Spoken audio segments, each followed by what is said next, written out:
Pessoal, boa noite. Eu sou Francisco, eu trabalho no Local Web, eu sou líder técnico lá.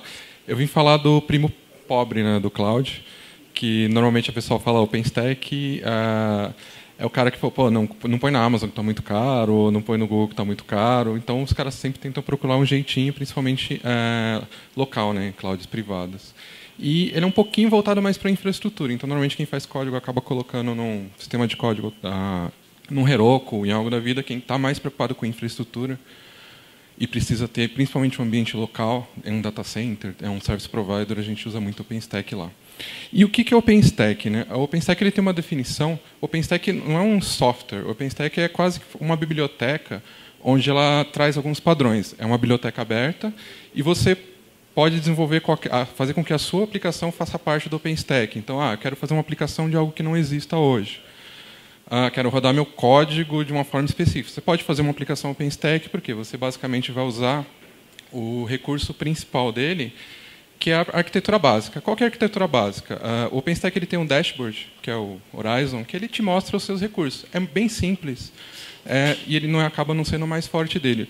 O que acaba sendo mais forte é a parte de identidade dele. Por quê?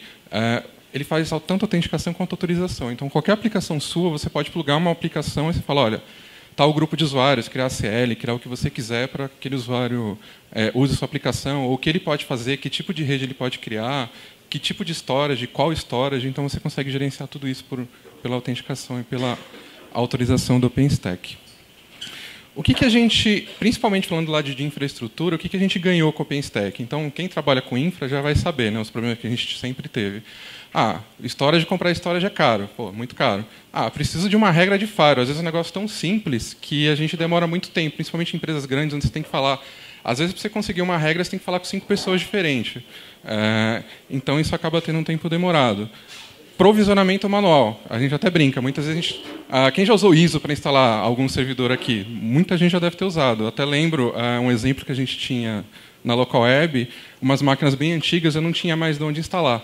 Então, o que o pessoal fazia? Eles quebravam o RAID da máquina, que era um mirror, pegavam o disco e provisionavam a máquina nova. Ia lá, editava o hostname e era o nosso provisionamento automático de anos atrás. Então, a gente tinha muito problema com provisionamento. Então, é um cara que o OpenStack veio para ajudar. Integração. Normalmente, quem trabalha com cloud, ou quem montou algum sistema de cloud, todas as integrações eram manuais, porque nada te dava algo específico. Olha, faça uma integração, crie uma regra de firewall. Rede limitada, você era limitado no que você tinha disponível lá de rede. Cara, configura IP na mão, você não conseguia evoluir nessa questão de rede. Então, você tinha vários problemas. E a gente voltando um pouquinho, e eu falo que é futuro, mas não é nem o futuro, né? Isso aqui devia ser o presente. O que o OpenStack ele acaba ajudando a gente? Ele traz APIs, que é muito legal. Então, tudo no OpenStack tem API. Então, o que você quiser fazer, você consegue fazer por API. Você consegue criar instância, você consegue criar regra de firewall, você consegue criar rede, você consegue criar roteador, você consegue criar seus discos no storage. O storage pode ser volátil, não volátil, pode ser um SSD, pode ser um storage mais barato, pode ser um object storage. Então, você tem todo esse set de APIs. Você tem o Security Group, são suas regras de firewall. Então, você não precisa mais ficar pedindo para uma outra pessoa. Você consegue gerenciar a aplicação A, acessa a aplicação B, ou a rede A, acessa a rede B. Então, você tem todo esse controle através da API ou via painel. Normalmente, o painel é um pouco mais limitado, mas via API você consegue ter todo esse set de informações que ficam disponíveis para você. O SDN também é algo bem legal, porque ele não te limita só na sua rede física. Então, quem aprendeu rede lá vai saber, eu tenho um Layer 2 gigantesco lá na minha rede, onde todo mundo fala que todo mundo é isso. Não. Com o OpenStack você consegue ter uma rede de verdade, montar redes, separar aplicações por rede, uma acessar a outra, controlar o que vai fazer roteamento entre as redes, até com borda. Então, quem tem serviço de internet, você pode fazer BGP, você pode fazer várias coisas com plugins de SDN, incluído nisso regras de firewall, VPN. Então, todas essas opções você consegue gerenciar por dentro do OpenStack. E fora storage, né? Então, como ele é ligado a drivers, então tudo no OpenStack é um driver. Então, quero usar Ceph, que é inclusive o mais comum. Legal, consigo usar Ceph. Quero usar um storage da MC. A MC normalmente fez um driver para o OpenStack, então você consegue usar um NetApp, qualquer tipo de storage. E o mesmo vale para a rede. Então, independente do vendor de rede, os grandes, todos os maiores, acabam trazendo uma integração para dentro do OpenStack. O que é OpenStack, ou do que ele é formado? Como eu disse, o OpenStack não é um software único. Então, o OpenStack sozinho não faz nada. Ele te dá uma biblioteca então, de autenticação e autorização, e dentro dela são criados dezenas, centenas de projetos. Ah, então legal. Quero gravar minhas imagens de sistema operacional. Tem o Glance que ele faz esse serviço. Quero ter um block storage, tem o Cinder que faz esse serviço. Ah, quero guardar, fazer DNS, tem o Designate. Quero load balancer, tem o Octavia. Quero mexer na rede, tem o Neutron. Então, cada projeto tem um nome e tem uma função específica. E esse número vem crescendo. Cada versão do OpenStack, eles adotam um projeto novo. E muitos projetos são criados pela comunidade. O OpenStack ele é aberto, então qualquer pessoa pode ir lá criar o seu projeto. E passando por uma aprovação, ele entra no core do OpenStack. Então, ele passa a fazer parte do OpenStack num certo release. Então, essa é a parte legal. Então, você vai ter software de vários desenvolvedores diferentes, vários lugares diferentes. Então, é algo que você consegue estender bem.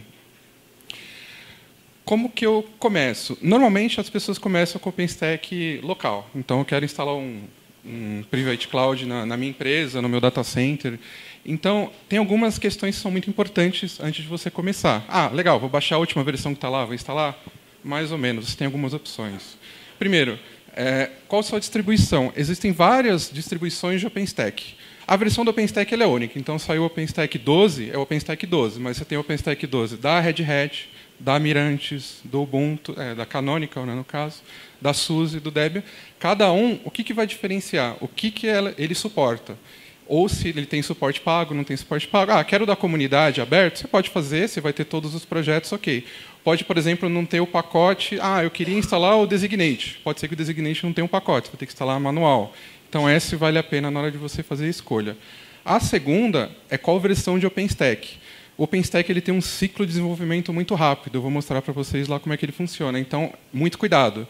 Porque algumas empresas consideram algumas versões LTS. Então, eu dou suporte por mais tempo na versão. Senão, o que acontece? Acabei de pegar uma versão, daqui a 6 meses eu perdi o suporte dela. Então, esse é algo que a gente tem que ficar muito esperto. Outra coisa, qual SDN eu vou usar? O Neutron normalmente atende a maioria das aplicações, só que às vezes eu quero estender, eu quero ter mais coisas. Então, eu quero ter um SDN, por exemplo, da Contrail, que é ou no Age, ou algum pago. Por quê? Porque eu vou ter appliance de rede diferenciado, eu vou ter um load balance de mercado, vou ter um firewall de mercado.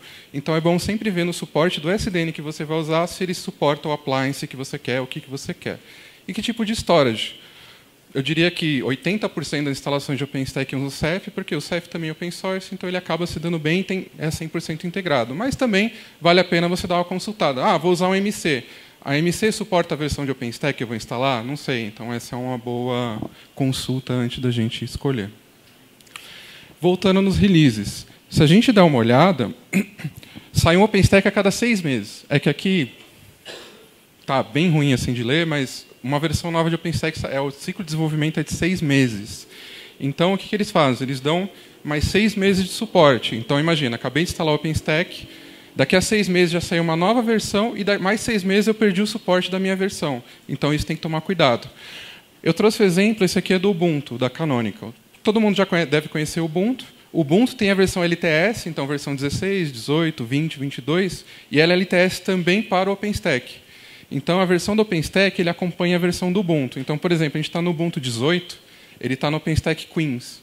Então, se você vê o meu suporte do OpenStack Queens, ele é muito maior que da próxima versão do OpenStack.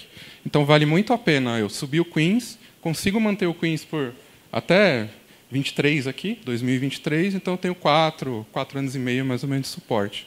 Então, é algo que a gente toma cuidado na hora que a gente for escolher o OpenStack. Se a gente vai falar como Service Provider, eu posso não ter OpenStack, aí eu estou fazendo um merchan rapidinho da Local Web. O que é importante escolher no seu provedor de OpenStack? O provedor, normalmente, ele está baseado em alguma versão de OpenStack. Isso vale muito vocês consultarem e perguntarem. No caso da Local Web, é o OpenStack da Red Hat. Então, o OpenStack da Red Hat ele suporta o projeto A, B, C e D. Então, por exemplo, ele suporta Designate? É bom dar uma olhada na documentação. Por quê?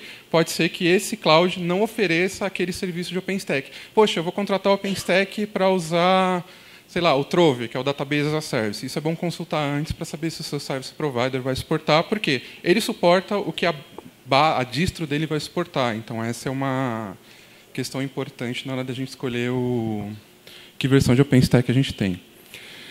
Legal, vou usar as APIs, eu tenho SDKs para várias linguagens, então eu consigo. O OpenStack ele é Python, então todo o código do OpenStack é Python. Então, se eu for fazer um módulo meu para o OpenStack, ele tem que ser em Python.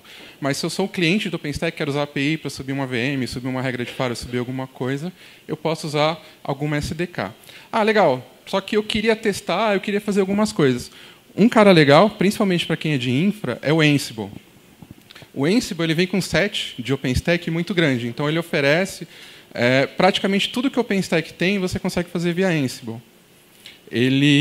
Você consegue criar VM, criar objeto, criar rede, criar firewall, basicamente fazendo seu código Ansible, YAML, rodou. Ele só precisa saber, você tem um usuário, você vai ter um token, conectando no token ele consegue subir para você seu ambiente. Então, ele facilita muito. Às vezes você quer testar, não tem, nunca tratei OpenStack. O painel dele às vezes é um pouco confuso, mas se você dá uma olhada com Ansible, ou mesmo a mesma lógica que você implementa, por exemplo, para uma Amazon da vida, você poderia implementar para o OpenStack, só trocando os seus módulos de Ansible que você vai usar. Aí é isso. Vou falar rapidinho, 7 minutos é corrido. Aí, se vocês tiverem alguma dúvida, podem perguntar.